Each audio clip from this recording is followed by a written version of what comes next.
So this is going to be a little bit of a install and review video. The kind folks at Mabett sent me their latest phone mount for the Bronco Dash. I had tried out their accessory rail with a phone mount a little while ago, and it just turned out to be way too wobbly. And I just returned that one and got a different accessory rail for the Dash. They've come out with a new phone mount. They say it doesn't wiggle very much, but we're going to give it a real test. I'm going to do an install here, and it's basically going to be the Santiam State Forest versus Mabett Phone Mount, and we'll see who wins. So after taking off the Mabett accessory rail and returning it, fortunately somebody on the Bronco forum actually had this Archetype Racing accessory rail that they no longer had a Bronco and no longer had a need for this. So I picked this up and put it in. It's extremely well made. It uses a Picatinny style rail. I've actually 3D printed up several different types of mounts for this. I included my little mascot here, and you can actually buy some different mounts for this too, very readily available. These are not made anymore from what I understand. I think this one originally was orange to match the Badlands, and I've painted over that to give it a more finished, cohesive look. So I'm gonna go ahead and uninstall this rail and put in the Mabett phone mount and give it a test. We're out here in the forest. I'm about 4,300 feet, I believe. 4,200 feet up in the up here by Panther Rock in the Santiam State Forest.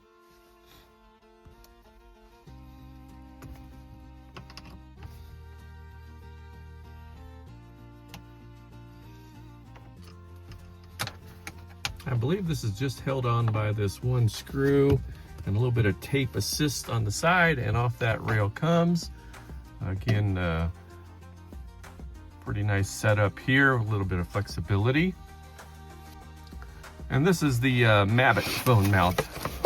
We'll take a look in here. We've got something similar to the Ram mounts that I use. This one's all metal.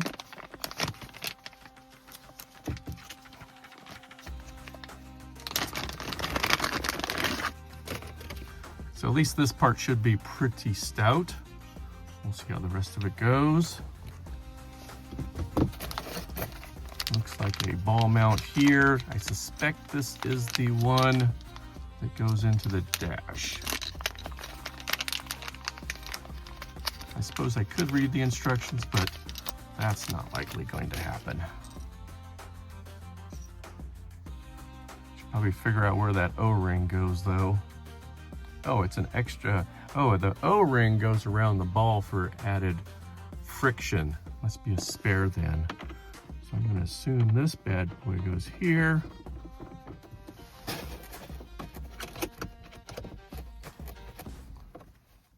And let you tighten this down.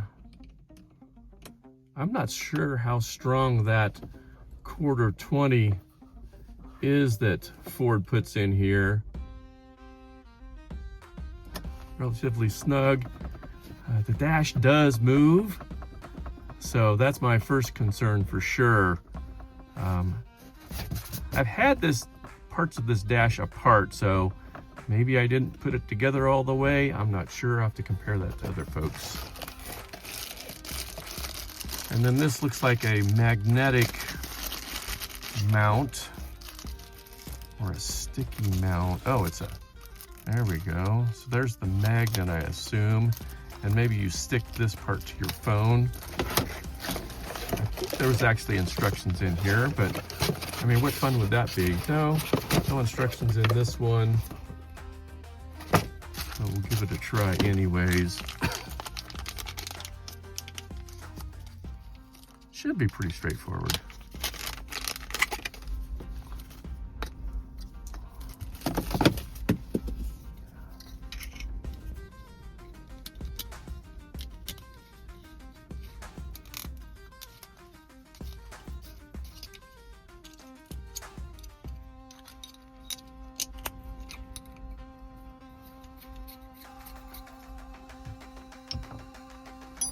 that's definitely the magnetic part.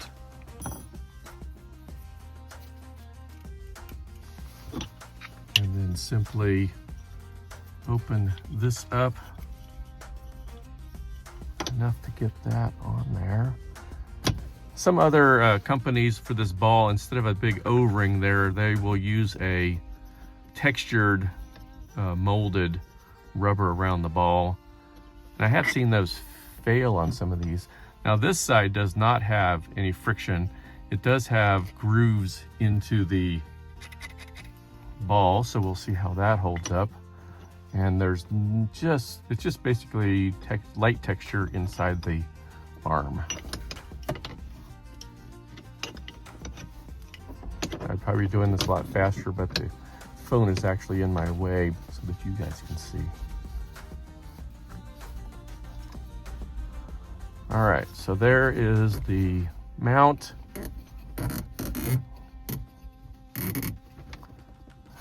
That is a lot of movement. Again, all that movement's coming from the dash itself and not from the mount. But that is one of the challenges here with anything in this area.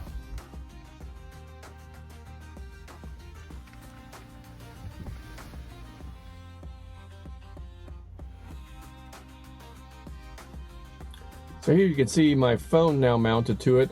I did have to remove it from the case. That's pretty common. And it uses the Meg lock, whatever they call it, for the iPhone, for charging it. Also holds it on there. Holds it on there pretty dang good. Nice thing is you can rotate it different ways. Again, the downside is if you use a case, you have to take it out of the case.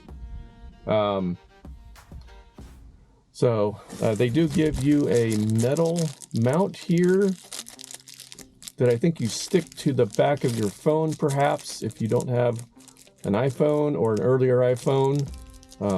So hopefully, or you could use this on your phone case, perhaps. It won't work on my particular phone case because I use a quad lock system for the motorcycles. So we're gonna put this thing up here and give it a try. So with the phone mounted here, we're gonna give it a bit of a drive around here. The roads here are typical logging roads here in Oregon. Relatively smooth, but definitely with enough bumps to make it interesting. Here at the top of this peak here, it's a little bit rougher, but it should be fun.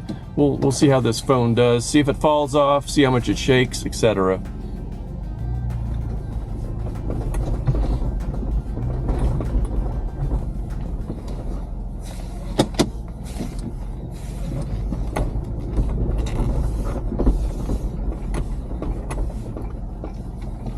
You won't be able to see from this view, but straight ahead from here is Mount Hood, and then behind the mirror is Mount Jefferson.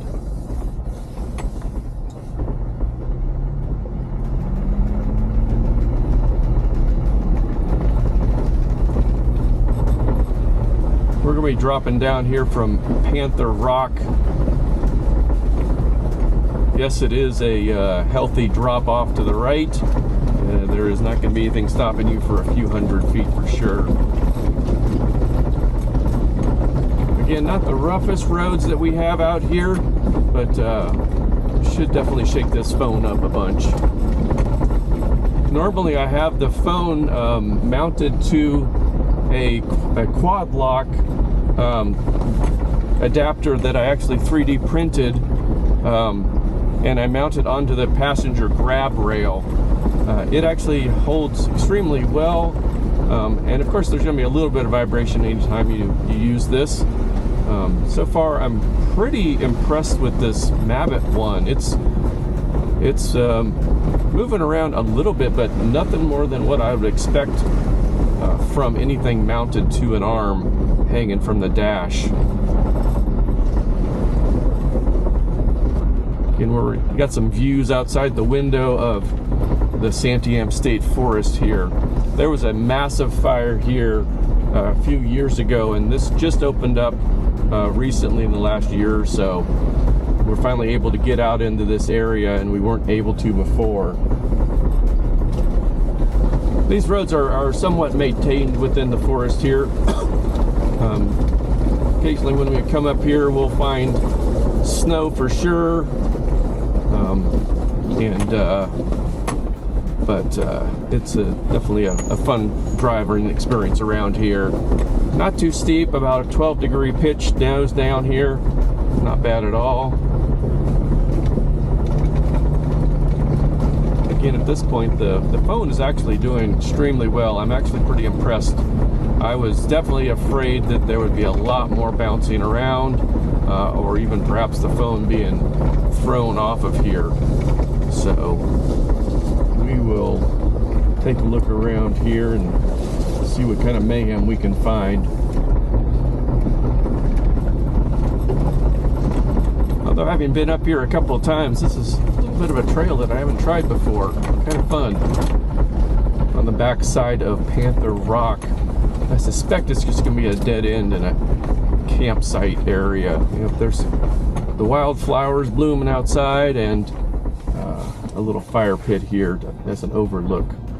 This is obviously originally used for logging back in the day, and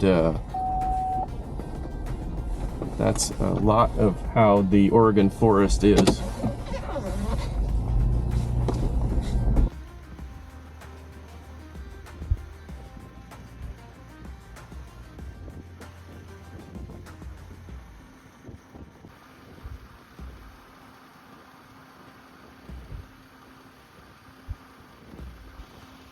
And now you can definitely see Mount Hood there off in the distance.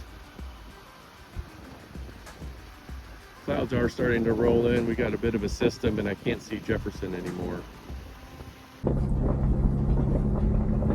And then hopefully you'll be able to see from this second view just how much this video is bouncing around, or the camera's bouncing around on the arm mount there.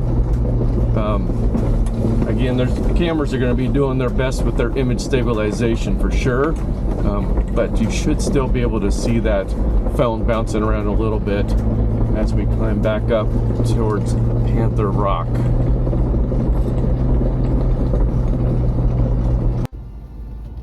Well, we're definitely going to give this the worst case scenario. I'm going to be shooting video on the phone while it's on the mount, and check to see just about how much vibration there's going to be.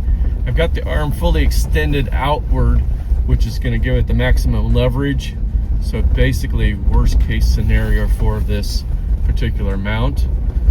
We'll have to evaluate the video afterwards. Camera is definitely shaking around, but then again, everything in the Bronco is going to be shaking around at this point.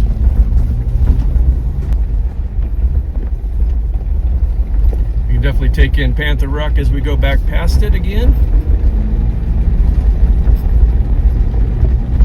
Again, a lot of that stabilization is coming from the camera, and with a little bit of the shake from the phone mount, but it's definitely working together pretty well.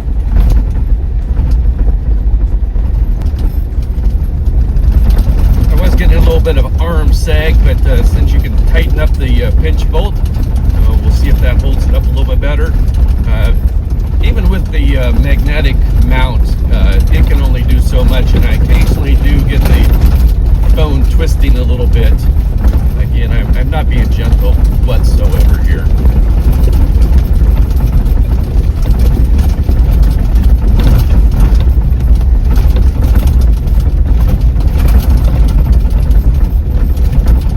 You can certainly see some of the remnants from the fire that went through this area. Some of the trees survived and some did not.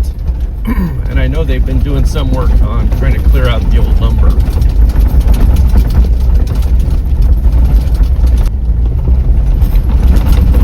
Continuing to stress test out this mount. So far, again, I've been pretty impressed. Again, these are not the smoothest roads in the world. Obviously not the worst either. We've typically run through these logging roads like this here down to about 25 pounds just to smooth it out a little bit. bit so we can go a lot faster. And that definitely does help, especially when you hit some big potholes. So far, the phone has not fallen off, which did surprise me quite a bit. So they definitely did engineer that part pretty good. And definitely not being gentle whatsoever. Well, that was definitely pretty impressive. I think a lot of that had to do with the image stabilization of the phone. Because the mount is definitely moving around quite a bit.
So what did I like about the mount? It installed very easily with all the supplied tools. It held the phone extremely well through what I would consider moderate rough roads. I definitely didn't try to miss any potholes for sure. And with the image stabilization, you can actually shoot video with this. The only downsides for me would be you probably don't want to use it with a case, or you'll need to use the supplied adhesive thing, which I might try a little bit later. But definitely this is a good option for the Bronco and a phone mount. So what do I think of this thing? Actually, I was expecting a lot worse, and so I am actually pleasantly surprised. I told Mabett when I was going to review this for them that I wouldn't pull any punches, but I've been pretty impressed. It's held up really well, held the phone well, and did everything that I expected it, or that I would expect from a mount like this. So the question is, would I use it? Yes, I would definitely use this phone mount. Will I use it? No, I won't, because I've got a different mounting system, which I still might figure out how to make it work. But since I've got the nice accessory rail, I'll probably go back to that. But would I recommend it to my friends? I definitely would. If they're looking for a center mount phone mount, this I think would be quite the deal here. Thanks for watching.